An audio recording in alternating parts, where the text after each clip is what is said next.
Kita mo yan nakatalikod na yan, gayahin mo lang yan, idol. Malamang lalakas ka. Alam mo, yabang-yabang niya, no? Tingnan mo, akala mo kung sino magbuhat. Kasi sabi niya, malakas daw siya. Kaya idol, kung gusto mong lumakas, gayahin mo yan. Mag-vitamins ka rin, ha? Magpaka-strong ka. Hindi yung puro buhat lang ng buhat, no? Tsaka kailangan mahilig ka rin sa itlog, idol, no? Kita mo yan, oh. Ang lakas niya, oh. Lakas magyabang. Oh, kala niya ang laki ng katawan, oh. Yan, oh, sundin mo lang lahat ng ginagawa niya, idol. Malamang, maniwala ka sa akin at sa hindi. Gaganda rin yung katawan mo pag tumagal. Kaya kung ikaw ay gusto mo mag-gym, gusto mo magbuhat, aba, mag-vitamins ka bago ka magbuhat. Tingnan mo, oh, may korte na yung katawan niya, no? Akala mo kung sino, no? Gayahin mo na, idol.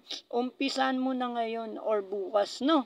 Sana, idol, huwag kang bibitaw sa iyong pangarap kung gusto mong maging isang malakas at mabait na tao, no? Mahalin mo lang yung bawat isa sa iyo.